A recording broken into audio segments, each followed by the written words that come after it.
الرجيم بسم الله الرحمن الرحيم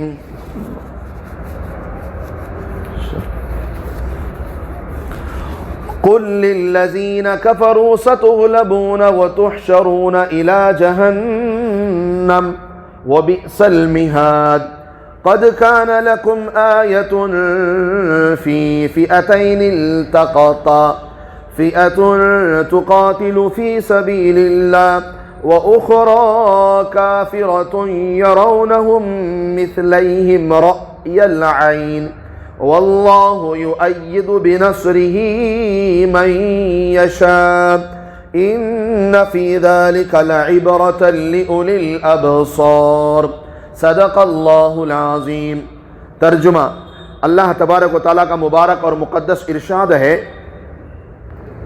آپ ان کفر کرنے والوں سے فرما دیجئے کہ عنقریب تم مسلمانوں کے ہاتھ سے مغلوب کیے جاؤ گے اور آخرت میں جہنم کی طرف جمع کر کے لے جاؤ گے، اور وہ جہنم ہے بہت برا ٹھکانہ۔ بے شک تمہارے لیے بڑا نمونہ ہے دو گروہوں کے واقعے میں جو کہ باہم ایک دوسرے سے مقابل ہوئے تھے۔ ایک گروہ تو اللہ کی راہ میں لڑتے تھے یعنی مسلمان، اور دوسرا گروہ کافر لوگ تھے۔ یہ کافر اپنے کو دیکھ رہے تھے کہ ان مسلمانوں سے کئی حصے زیادہ ہیں، کھلی آنکھوں دیکھنا، اور اللہ تعالیٰ اپنی امداد سے جس کو چاہتے ہیں قوت دے دیتے ہیں۔ سو بلا شک اس میں بڑی عبرت ہے دانش والے لوگوں کو۔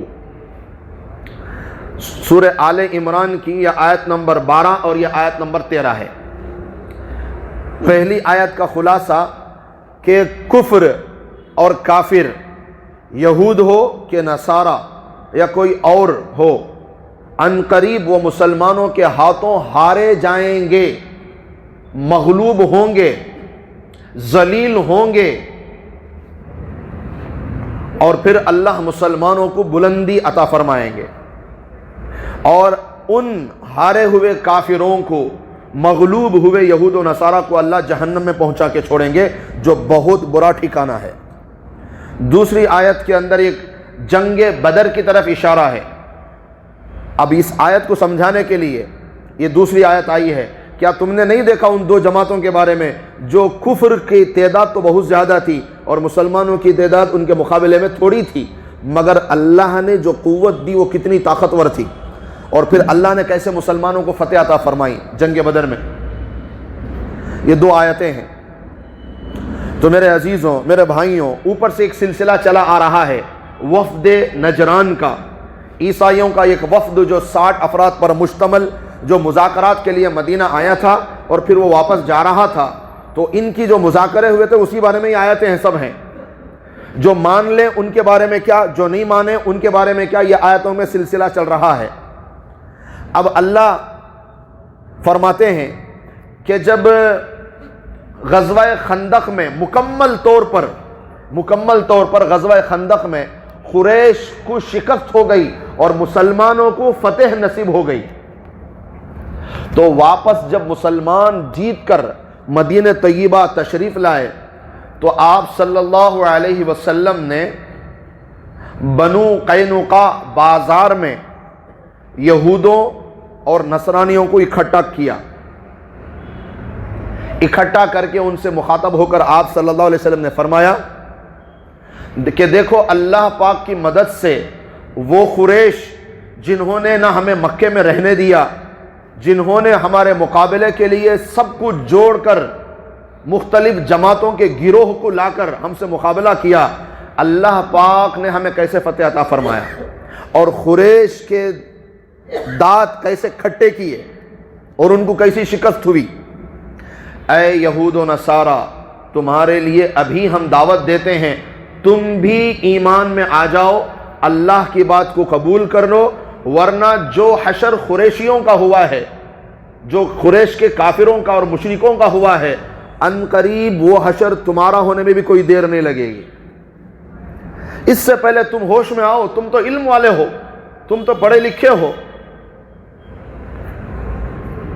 تو دعوت دی، تو ان یہودیوں نے ان یہودیوں نے جواب پتہ ہے کیا دیا؟ نعوذ باللہ، انہوں نے کہا کہ اے نبی جی آپ جنگ جیت کر اتنا فخر نہ کریں، نعوذ باللہ، جن سے آپ نے جنگ کی ہے نا وہ نا تجربے کار تھے، ان کو جنگ لڑنا آتا ہی نہیں، وہ تو جاہل قوم ہیں، ان کو کیا پتا جنگ کیا ہوتی ہے، جنگ کے سپاہی کیا ہوتے ہیں، جنگ لڑنا کیا ہوتا ہے، ان کو تو کچھ نہیں پتا، وہ تو جاہل قوم ہے علم کے بھی اعتبار سے، جنگ کے بھی اعتبار سے۔ ہم یہودی قوم کے بارے میں یہ نہ سوچو کہ ہم کو ہرا دیں گے آپ، ہمارے پاس پورا منظم طریقہ ہے، ہم لڑنا جانتے ہیں، ہم میدان کو جانتے ہیں، ہم تجربے کار سپاہی رکھتے ہیں، ہمارے پاس ہتھیار ہے، ہم کوئی معمولی قوم نہیں ہیں۔ اب تک جن سے آپ کا مقابلہ تھا وہ نا تجربے کار تھے اور ہم اس میدان میں بڑے تجربے کار ہیں۔ تو اس وقت یہ آیت اتری، اللہ پاک فرما رہے ہیں قل، اے نبی جی کہہ دیجئے، للذین کفروا، کافروں سے، ستغلبون، ان قریب تم ہارو گے، ان قریب تم مغلوب ہوگے، ان قریب تم ذلیل ہوگے، وَتُحْشَرُونَ إِلَىٰ جَهَنَّمْ، دنیا میں بھی تمہیں ذلت ملے گی اور آخرت میں اللہ تمہیں جہنم میں پہنچا کے چھوڑ دیں گے۔ یہ قصہ عیسائیوں کو سنایا جا رہا ہے کہ عیسائیوں کو بتایا جا رہا ہے کہ دیکھو 5 ہجری میں کس طرح یہودیوں کے مقابلے میں یہ بات کہی گئی تھی اور اللہ کے فرمان نے اور نبی کے وعدے نے سچ کر دکھایا، اللہ نے اپنا وعدہ سچ کر دکھایا۔ کیا ہوا کہ آپ صلی اللہ علیہ وسلم کی زندگی میں یہودیوں کو مدینے سے نکال کر خیبر تک پہنچایا، اور حضرت عمر بن خطاب رضی اللہ تعالیٰ عنہ کے زمانے میں ان یہودیوں کو عرب سے ہی نکال دیا باہر۔ نبی کے زمانے میں یہ مدینے سے نکالے گئے اور کہاں پہنچائے؟ خیبر، ایک مقام تک پہنچائے، اور وہاں سے نکال کر حضرت عمر بن خطاب کے دور میں ان کو عرب کی سرزمین سے نکال دیا گیا، جزیرۃ العرب سے ان کو خارج کر دیا گیا۔ آج اسی دشمنی اور نفرت میں وہ بار بار فلسطین کے لوگوں کو تکلیف دیتے ہیں۔ وہ یوں کہتے ہیں کہ بھئی مکہ مدینہ تو ہمارا ہے، مدینے میں تو ہم رہتے تھے، مدینے میں تو ہم رہتے تھے، ہمیں نکالا گیا ہے۔ اور ان کا یہ بھی کہنا ہے کہ خیبر میں جو ہمیں ہار ملی وہی آخری، اس کے بعد آج تک ہم نہیں ہارے، یہ ان کا دعویٰ ہے، اسرائیلیوں کا، یہ ان کا دعویٰ ہے، یہ ان کا اپنا ماننا ہے۔ انہوں نے ایک باقاعدہ ایک نقشہ بنایا، ایک پلان بنایا ہوا ہے، اور ان کا جو وائٹ ہاؤس ہے، جو ان کا پارلیمنٹ ہے اسرائیل کے اندر، باقاعدہ اس پارلیمنٹ کے اندر نقشہ بنایا ہوا ہے، اسے گریٹر اسرائیل کا نام دیا گیا ہے۔ ٹائٹل کیا ہے اس کا؟ گریٹر اسرائیل۔ اور ان کا مقصد اور یہ ارادہ ہے کہ ہم مکے مدینے پر قبضہ کر کے رہیں گے، کہ جس طرح ہمیں مدینے سے نکالا گیا، ایک دن آئے گا کہ ہم مکے مدینے پر قبضہ کریں گے، اور اس میں ہماری مدد ہمارا مسیح کرے گا۔ کون؟ نعوذ باللہ دجال کرے گا۔ یہ ان کے اپنے عقائد ہیں، یہ ان کی اپنی باتیں، ان کی اپنی پلاننگ ہے۔ اسی پلاننگ کے تحت یہ پہلا قدم فلسطین پر رکھنا چاہتے ہیں۔ اللہ کا کرنا ایسا ہے، سالہ سال گزر گئے، آج تک ان کے قدم نہیں جمے۔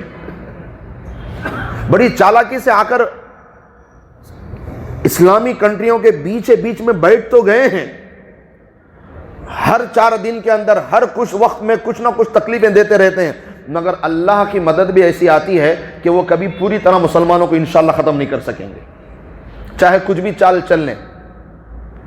تو اللہ فرماتے ہیں کہ عیسائیوں سے کہہ دیجئے کہ کس طرح یہودیوں نے انکار کیا بنو قینقاع کے بازار میں، اور کیسے ان کو نکالا گیا مدینے سے اور خیبر میں تک پہنچایا گیا۔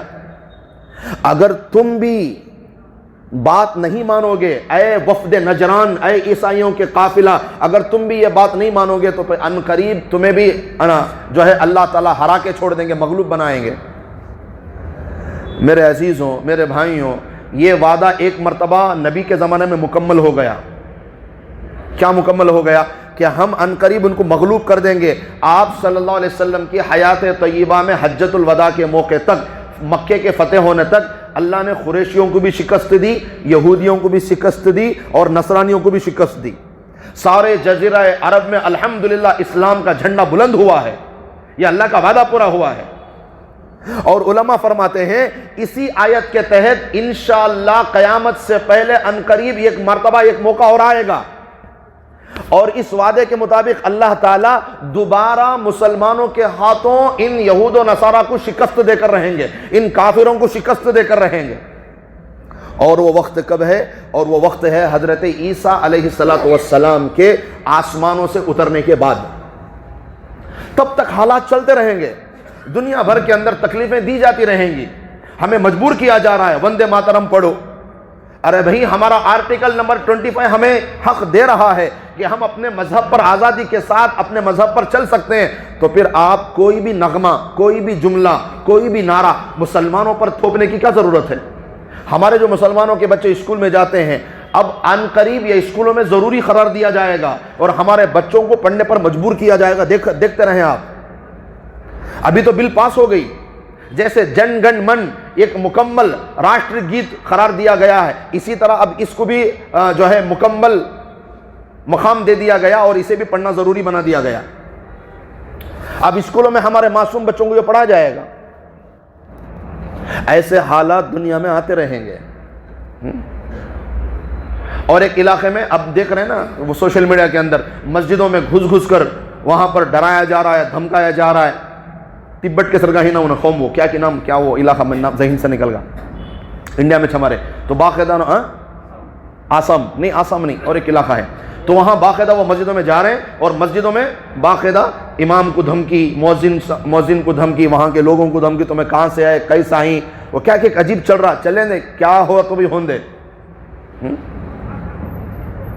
منزل ملے یا نہ ملے یہ تو مقدر کی بات ہے، منزل ملے یا نہ ملے یہ تو مقدر کی بات ہے، ہم کوشش بھی نہ کریں یہ غلط بات ہے، ہم کوشش کریں گے، چاہے اللہ ہمارے ہاتھوں سے ہمیں وہ وقت دکھائے یا ہماری آنے والی نسلیں دیکھیں، انشاءاللہ ہم کوشش کرتے رہیں گے ایمان کی حفاظت کی، مساجد کی حفاظت کی، اوقاف کے بل کی حفاظت کی۔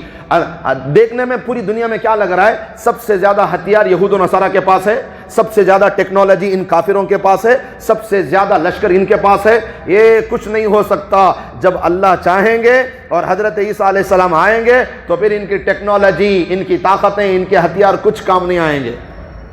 ستغلبون، اللہ ان قریب ایک مرتبہ دوبارہ فلسطین کو بھی مسلمانوں کو دیں گے، مکہ مدینہ کی حفاظت کر کے دکھائیں گے اور پوری دنیا میں مسلمانوں کا بول بالا کر کے دکھائیں گے، انشاءاللہ آئے گا ان کا عنقریب وقت۔ دیکھنے میں تو یہی لگ رہا ہے کہ آج انہوں بہت بڑی طاقت والے ہیں، دنیا والوں کو بولے تو سمجھ میں نہیں آتا کیسا ہوتا حضرت، انہوں ہمارے سے 10 قدم آگے ہیں، 10 نہیں 100 قدم آگے رندے۔ وَمَكَرُوا وَمَكَرَ اللَّهُ وَاللَّهُ خَيْرُ الْمَاكِرِينَ، ایک تدبیر دشمن کی، ایک تدبیر ہم سب کے اللہ کی، ہوتا وہی ہے جو اللہ چاہتا ہے۔ ایک چاہت انسان کی، ایک چاہت اللہ کی، ہوتا ہر بار وہی ہے جو اللہ چاہتے ہیں۔ اگر انسان اپنی چاہت کو اللہ کی چاہت میں ملا دے پھر اللہ وہ کریں گے جو انسان چاہے گا۔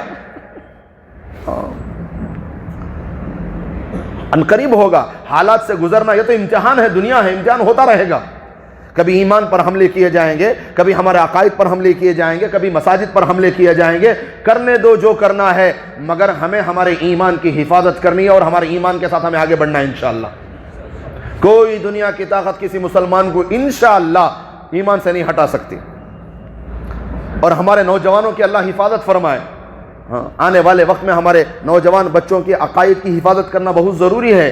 ہر مسجد والے اپنے اپنے علاقوں کے بارے میں سوچیں کہ ہم ہمارے نوجوانوں کو، اچھا غلط علم اسکولوں میں دیا جاتا ہے، دیا جائے گا یا دیا جا رہا ہے یا شروع ہو چکا ہے، مگر ہم کوشش کریں کہ ہم مسجدوں میں نوجوانوں کو جوڑ کر ہمارے تاریخ کے جو اکابرین گزرے ہیں، چاہے وہ اورنگزیب ہو، چاہے رحمۃ اللہ علیہ، چاہے وہ ٹیپو سلطان شہید رحمۃ اللہ علیہ ہوں، یہ جو ہمارے اکابرین گزرے ہیں ان کے بارے میں ہمیں صحیح نالج ہمارے نوجوان بچوں کو دینا ضروری ہے، ورنہ ہمارے نوجوان بچے بھی ہاتھ سے نکل جائیں گے۔ پھر اب جب مستقل اسکولوں کے اندر ان کو ہمارے اکابرین کے خلاف پڑھایا جائے گا تو ان کے دماغ کیا ہوں گے پھر؟ اس لیے ہمیں بھی کچھ نہ کچھ کوشش کرنا پڑے گا انشاءاللہ۔ تو اللہ فرماتے ہیں کہ ان قریب، اے نبی جی کہہ دیجئے کہ ان قریب ستغلبون، یہ مغلوب ہوں گے، یہ ہاریں گے، یہ ذلیل ہوں گے، یہ رسوا ہوں گے۔ وتحشرون الی جہنم، اور ان کو ان قریب کہاں پہنچا دیا جائے گا؟ جہنم میں پہنچا دیا جائے گا۔ وبئس المہاد، اور جہنم کوئی معمولی ٹھکانہ نہیں، بہت برا ٹھکانہ ہے۔ قد كان لكم آية في فئتين التقطا فئة تقاتل في سبيل الله وأخرى كافرة يرونهم مثليهم رأي العين۔ کیا اچھا آج کے حساب سے ہم نے کیا لگ رہا ہے؟ طاقت ان کے پاس، ہتھیار ان کے پاس، لشکر ان کے پاس، ساری ٹیکنالوجی ان کے پاس۔ اللہ پاک فرماتے ہیں کیا تمہیں نہیں دیکھے؟ وہ واقعہ یاد نہیں ہے جنگ بدر؟ ایک طرف 313 اور ایک طرف 1000 کا لشکر، ایک طرف خالی 70 اونٹاں مسلمانوں کے پاس اور ایک طرف 700 اونٹاں، ایک طرف خالی 2 گھوڑے اور ایک طرف 200 گھوڑے، ایک طرف 8 تلواریں خالی۔ 313 کے پاس کتنے تلواریں خالی؟ 8 تلواریں، اور یہاں 1000 تلواریں۔ یہاں صرف 6 زرہیں، بیٹھ کر جانے والی چیز 6 زرہیں، اور یہاں سب کے پاس زرہیں۔ کوئی ہے اندازہ؟ 1000 اور یہاں 300، یعنی سامنے دشمن 3 گنا زیادہ ہے۔ 300 300 300، 3 گنا زیادہ ہے سامنے دشمن۔ ہتھیار ان کے پاس، اونٹ ان کے پاس، گھوڑے ان کے پاس، تلواریں ان کے پاس، ٹیکنالوجی ان کے پاس، طاقت ان کے پاس، تائید ان کے پاس، اور یہاں مسلمان کتنے ہیں؟ 313۔ ہتھیار نہیں، سواریاں نہیں، کوئی ٹیکنالوجی نہیں، کسی اور قبیلے کی تائید نہیں، کوئی اور ساتھ دینے والا نہیں۔ دنیا نے دیکھا، آسمان نے دیکھا، زمین نے دیکھا، کیا معاملہ ہوا؟ قد كان لكم آية في فئتين التقطا، دونوں کے جنگ کو تم نے کیا نہیں دیکھا؟ کیا تم بھول گئے؟ فئة تقاتل في سبيل اللہ، ایک جماعت صرف اللہ کے لیے آئی ہوئی تھی۔ اسے جو روافض اور شیعہ، یہ جو روافض اور شیعہ ہیں نا، یہ بڑے عجیب انداز سے اس واقعے کو پیش کرتے ہیں، نعوذ باللہ۔ اس جنگ بدر کو حقیر طور پر بیان کرتے ہیں یہ دشمن، یہ دشمنان اسلام جو روافض اور شیعہ ہیں نا، یہ پتہ ہے کیا کہتے ہیں جنگ بدر کے بارے میں؟ اے صحابہ لوٹنے گئے تھے سو لٹیرے، نعوذ باللہ۔ وہ تو لوٹنے گئے تھے سو، وہ تو مجبوری میں لڑنا پڑا سن کو کتی سنو، اس لیے کہ صحابہ سے محبت ہے ہی نہیں۔ شیطان بھی بڑا عجیب ہے، آج ہمنا بڑا عجیب لگ رہا ہے عیسائیوں کے بارے میں۔ کیا کر کو کہ کیسا حضرت عیسائیاں کیسا نعوذ باللہ حضرت عیسیٰ کو اللہ کا بیٹا بنا دلے۔ کتنی بڑی بات لگ رہی ہے کہ عیسائی حضرت عیسیٰ علیہ السلام کو اللہ کا نعوذ باللہ بیٹا کیسا بنا دلے، اور نعوذ باللہ اللہ کو 3 حصوں میں کیسے تقسیم کر ڈالے۔ عقیدہ تثلیث بڑا عجیب لگ رہا ہے۔ اور شیطان نے جو ہمارے درمیان میں فرقے بنائے ہیں، کبھی اس پر نظر گئی آپ کی؟ وہ تو اس لیے حضرت عیسیٰ کو نعوذ باللہ اللہ کا خدا مان بیٹھے، اس لیے کہ وہ بغیر باپ کے پیدا ہوئے ہیں اور زندہ آسمانوں پر اٹھا لیے گئے۔ ان کو تو اس لیے دھوکہ لگا، شیطان نے ان کو اس لیے دھوکہ دیا کہ حضرت عیسیٰ علیہ السلام کو اللہ نے معجزہ دیا تھا مردے کو زندہ کرنے کا۔ وہ کہتے مردے کو قم باذن اللہ، تو وہ زندہ ہو کر کھڑا ہو جاتا تھا۔ تو شیطان نے ان کو پٹی پڑھائی کہ بھائی زندگی دینے والا کون؟ اللہ۔ موت دینے والا کون؟ اللہ۔ تو پھر انہوں کیا کر رہی؟ سو مردے کو زندہ کر رہی، ڈالے دماغ میں۔ 3 فرقے بن گئے تھے، چوتھا تو الحمدللہ حق پر تھا عیسائیوں کا، تو 3 تو ناحق باطل فرقے تھے۔ ایک یعقوبیہ فرقہ تھا، ایک کوئی نام تھا ان کا مرکوزیہ، ایک ملکانیہ، یہ 3 فرقے تھے۔ یعقوبیہ جو فرقہ تھا نعوذ باللہ وہ حضرت عیسیٰ کو خدا ہی مان بیٹھا تھا، اور یہ جو مرکوزیہ فرقہ تھا یہ کہتا تھا کہ حضرت عیسیٰ نعوذ باللہ اللہ تو نہیں ہے مگر اللہ کے بیٹے ضرور ہیں۔ اور یہ جو مکانیہ تھا، یہ جو فرقہ تھا تیسرا، یہ کہتا تھا کہ نہیں یہ اللہ بھی نہیں، اللہ کے بیٹے بھی نہیں، مگر کچھ تو ہے بھائی، 3 میں سے کیا ہے ایک ایسا۔ ان کو یوں پٹی پڑا ہے شیطان، مردے کو زندہ کرنے والا کون؟ اللہ۔ تو حضرت عیسیٰ کر رہی نہیں کر رہی، اور جزام کی بیماری والے کو، کوڑ کی بیماری والے کو اگر اللہ کے حکم سے انہوں اجازت ہاتھ پھیرتے رہتے انہیں اچھا ہو جاتا تھا، تو بیمار کو اچھا کرنے والا کون؟ اللہ۔ تو پھر انہوں کیا کر رہی سو یوں پٹی پڑایا کہ اس میں 3 فرقے بن گئے جو نعوذ باللہ حضرت عیسیٰ کو اللہ کا بیٹا بنا کر بیٹھ گئے، حق والے راستے سے ہٹ گئے۔ اور ہمارے میں شیطان نے کیا کیا کہ ایک فرقہ ہے نا جو بولتا ہے ہمارے نبی خدا تو نہیں، کیا بولتے ہیں سب، ہمارا نبی خدا تو نہیں مگر خدا سے جدا بھی نہیں، نعوذ باللہ نعوذ باللہ نعوذ باللہ. یوں پٹی پڑھائی جاتی ہے سیدھی سادی عوام کو، یوں پٹی پڑھائی جاتی ہے کہ بھئی ہمیں کہاں بول رہی ہیں، ہمیں خدا کہاں بول رہی ہیں، ہمارے جو نبی ہیں حضرت محمد صلی اللہ علیہ وسلم نعوذ باللہ یہ خدا تو نہیں مگر خدا سے جدا بھی نہیں، یوں پٹی پڑھائی جاتی ہے. پھر یوں کہا جاتا ہے کہ پھر ہمارے نبی تو بھئی نور ہیں، اللہ کے نور کا ایک حصہ ہیں، یہاں پر لا کر کھڑا کیا جائے گا. یوں شیطان بہکاتا ہے. ہمیں تو بڑا عجیب لگتا ہے جب ہم دوسروں فرقوں کے بارے میں پڑھتے ہیں سنتے ہیں، خود جب ہم اپنے اندر جھانک کر دیکھیں تو کتنے فرقوں میں شیطان نے تقسیم کیا ہوا ہے. عیسائیوں کو ویسا بولیا، حضرت عیسیٰ کے بارے میں بول کو نعوذ باللہ وہاں بیٹا بنانے بول دیا. کافروں اور مشرکوں کو کیا بولیا شیطان نے، انہوں نبی کری نا بھائی، کیا نبی کبھی کھانا کھاتی، نبی کبھی پانی پیتی، نبی کبھی فیملی کرتی، نبی کبھی بازاروں میں جاتی. قرآن ذکر کر رہا ہے وَقَالُوا مَا لِهَذَا الرَّسُولِ، ان لوگوں نے اعتراض کیا کہ یہ رسول کیسے ہو سکتے ہیں، يَأْكُلُ الطَّعَامَ وَيَمْشِي فِي الْأَسْوَاقِ، یہ تو ہماری طرح کھاتے پیتے ہیں، یہ تو ہماری طرح بازاروں میں چلتے پھرتے ہیں، تو پھر تو یہ رسول کیسے ہوئے. شیطان ہوئی اسی پٹی پڑھایا ان کو. دیکھو انہوں نبی کری، ان کے گھر میں ان کے والد صاحب انتقال ہو گئے پیدا ہونے سے پہلے، انہوں تو یتیم بچے کیسا مان لیں نبی ہمیں رسول. اور مسلمانوں کو کیسے پٹی پڑھایا، نور اور بشر کے چکر میں ڈال کو چھوڑیا. نبی خدا تو نہیں، خدا سے جدا بھی نہیں، یہ چکر میں ڈال کو چھوڑیا. تو میرے عزیزوں دل کے ٹیڑھے ہونے میں دیر نہیں لگتی. شیطان بہت داؤ جانتا ہے، ہر قسم کے داؤ اس کے پاس ہیں. جب بڑے بڑے جاننے والوں کو بہکا سکتا ہے تو سیدھے سادے لوگوں کو کیوں نہیں بہکا سکتا. اس لیے ہم سب کو یہ اللہ نے سکھایا ہے اعوذ باللہ من الشیطان الرجیم، کہ ہم یوں پڑھتے رہیں کہ یا اللہ شیطان نظر بھی نہیں آتا، اور شیطان کے حملے سے بچنا اتنا آسان بھی نہیں. شیطان سے اگر کوئی بچا سکتا ہے تو یا اللہ تو ہی بچا سکتا ہے بس. اس لیے ہمیں اللہ سے پناہ مانگنی ہے ہر وقت. یہ نہ سوچو کہ ہم شیطان کو ہرا دیں گے، نہیں، اتنا آسان نہیں ہے دشمن کو ہرانا. ہاں اللہ کی اگر مدد شامل حال ہو تو ضرور انشاءاللہ ہرا دیں گے. تو اللہ پاک کا فرمان ہے، کیا فرمان ہے، واللہ یؤید بنصرہ من یشاء. کیا تمہیں ان دو جماعتوں کا ٹکراؤ یاد نہیں ہے، جنگ بدر، ایک طرف تھوڑے ایک طرف زیادہ، ایک طرف بغیر ہتھیار کے ایک طرف ہتھیار کے ساتھ.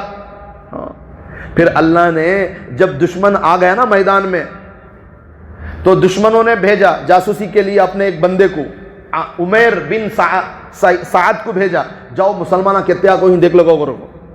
انہیں آیا ذرا دور سے چکر لگایا، جاسوسی کریا، جا کو بولیا بھائی 300 تو لگ رہی، ہم نا 300 کچھ زیادہ لگ رہی. اب مسلمانوں کو بھی چاہیے تھا کہ ابھی کفاروں کے لشکر کی تعداد پتہ ہو. تو پھر آپ صلی اللہ علیہ وسلم نے اپنی طرف سے کچھ صحابہ کو بھیجا، جاؤ جاسوسی کر لے کو، دیکھو لے کو کتنا مجمع کو ہے کرو. تو صحابہ گئے تو معلوم نہیں ہوا، کچھ ادھر تھے، کچھ زیادہ محسوس ہو رہے تھے، پتہ نہیں چلا صحیح تعداد کتنی کر گو. مگر ایک چرواہا کافروں کا مسلمانوں کے ہاتھ میں لگ گیا، صحابہ کے ہاتھ میں لگ گیا. تو وہ پکڑ کر اسے پوچھے دشمن تمہارے ساتھیاں کہتے ہیں تمہارا لشکر کہتا ہے، انہیں ہرگز منہ نہیں کھولیا. صحابہ پوری کوشش کر ڈالے تعداد معلوم کرنے کی دشمن کی، انہیں ہرگز منہ نہیں کھولیا. تو آپ صلی اللہ علیہ وسلم کو اطلاع دی گئی کہ ہم نا ایک بندہ ملا ہے مگر کیا بھی بول رہا نہیں، کیا پوچھے تو بھی. نبی بولے اسے میرے پاس لے لگاؤ گے. تو پھر اسے نبی کے پاس لے جایا گیا. تو پھر آپ صلی اللہ علیہ وسلم نے اس سے پوچھا کہ تم کتنے لوگ آئے ہو؟ انہوں نے بولا میں نہیں بولتا. میں کیا بولوں، تم نے اندازہ ہو جاتا طاقت کا، پھر میں نہیں بولتا کہ اچھا ٹھیک ہے. پھر ٹھیک ادھر ادھر کی نبی تھوڑا سا ادھر ادھر بات کرے، اسے بات کرتے کرتے بیچ میں نبی نے ایک سوال فرمایا کہ اچھا روزانہ کتنے اونٹاں کاٹ رہی بھائی، کھانے کو بڑے مزے کے کھانا بناتے نہیں کھانا تمہیں، روزانہ کتنے اونٹ ذبح کر رہی؟ تو انہیں فٹ کر کے بول دیا 10 اونٹاں تو ذبح ہونا چھمنا، پورے لشکر کو ہونا تو 10 اونٹاں ہونا چھمنا، 10 اونٹاں روزانہ ذبح کر رہی. تو نبی بولے بات پوری ہو گئی، بھیج ڈالو اسے. 10 اونٹ، ایک اونٹ کو 100 آدمیاں کھاتی ہیں تو 10 اونٹ کے کتنے ہو گئے؟ 1000. بات نکل گئی. تو اس طرح یہ دیکھے انہوں 300 دکھے، انہوں 1000 معلوم ہوگا. اب جب میدان میں اترے تو اللہ فرماتے ہیں وَأُخْرَى كَافِرَةٌ يَرَوْنَهُمْ مِثْلَيْهِمْ رَأْيَ الْعَيْنِ، جب دشمن میدان میں آ گیا تب اللہ نے فرشتوں کو اتارا مسلمانوں کے ساتھ. اب کافروں کو پہلے تو 300 دکھے، اب 626 دکھ رہی، ڈبل. دشمنوں کو دکھ رہی، فرشتے دکھ رہی، مگر ان کو نہیں معلوم ہو رہا ہے فرشتے کر کو، انہوں بھی عام صحابہ کے سر کا دکھ رہی، صحابہ کو نہیں معلوم کون ہی ساتھ میں کر کو.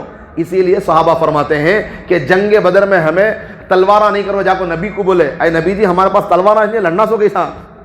تو آپ صلی اللہ علیہ وسلم نے فرمایا جا کو کھجور سے لکڑیاں توڑ لے ادھر کے. سب جنے کیا توڑ لے رہی سو؟ چھڑیاں، لکڑیاں، گوشے، وہ جو پتے آتے ہیں سب جنے وہ توڑ لے کھڑی سو جنگ لڑنے. صحابہ فرماتے ہیں ہمیں وہ لکڑی کی چھڑی خالی چپکے ہوں کرے تو اس کی گردن نکل جاتی تھی. حقیقت میں وہ چھڑی ہوں کرتے تھے اور فرشتہ ان کی گردن اڑاتا تھا اللہ کے حکم سے. واللہ یؤید بنصرہ من یشاء، اللہ جس کی چاہتے ہیں مدد کرتے ہیں، اللہ جس کی چاہے مدد کرتے ہیں. آج ہمیں کیا بول رہی ہیں؟ کیا حضرت اتنے دعائیں کر رہی ہیں، کعبے کے سامنے لاکھوں کا مجمع، اتنے مدرسے، اتنے اجتماعات ہو رہی، اتنے خانقاہیں ہو رہی، اتنا ذکر کر رہی، اتنا رو کو دعا کرے تو بھی کیا بھی نہیں حل ہو رہا ہے. کیسا حل ہو جاتا ہے؟ نبی کا زمانہ، آپ صلی اللہ علیہ وسلم بنفس نفیس خود موجود ہیں. جنگ احد، صحابہ جیسے شاگرد، نبی جیسے امیر. جنگ احد میں کیا ہوا؟ ایک اجتہادی غلطی ہوئی سو، اجتہادی سوچنے میں غلطی ہوگی سو.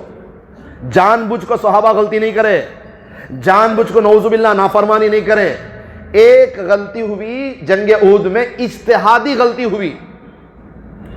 ایک اجتہادی غلطی ہوئی، نبی کے ہوتے ہوئے، صحابہ کے ہوتے ہوئے، جبریل کے اترتے ہوئے، سب ہوتے ہوئے ایک اجتہادی غلطی پر ہوا کیا؟ 70 صحابہ شہید ہو گئے. حضرت حمزہ جو نبی کے چچا ہیں ان کے جسم کے ٹکڑے ٹکڑے کر دیے گئے. ہمارے پیارے نبی صلی اللہ علیہ وسلم کے مبارک دان شہید ہو گئے. ہمارے پیارے نبی صلی اللہ علیہ وسلم کو زخم لگ گئے. کیا نہیں ہوا؟ ایک غلطی اس کی وجہ سے، ایک اجتہادی غلطی کی وجہ سے. آج صبح بھی غلطیاں کر رہا عوام، صبح میں بھی غلطیاں، شام میں بھی غلطیاں، دن میں بھی غلطیاں، رات میں بھی غلطیاں، جان کو بھی غلطیاں، انجانے بھی غلطیاں. اور ہمارا کہنا کیا کہتے ہیں؟ اتنے دعائیں ہو رہی تو بھی کیا بھی نہیں ہو رہا ہے.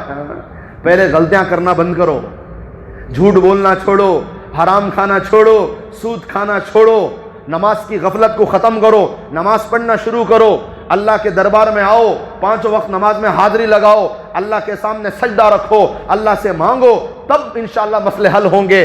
غلطیاں تو چھوڑتے نہیں اور دعویٰ کہ ابھی اللہ تعالیٰ ہماری دعائیں قبول نہیں کر رہا ہے. یہاں تو نبی کے ہوتے ہوئے ایک انجانی غلطی معاف نہیں ہوئی، اور یہاں صبح شام لوگ گناہوں میں مبتلا ہیں. کہاں سے مددیں آ جائیں گی؟ تو میرے عزیزوں، اللہ فرماتے ہیں واللہ یؤید بنصرہ من یشاء، اللہ تعالیٰ جس کی چاہتے ہیں مدد فرماتے ہیں. ان فی ذلک لعبرۃ لأولی الابصار، جس کے دل کی آنکھیں کھلی ہو وہ دیکھ سکتا ہے اللہ کی مدد کیسے آتی ہے.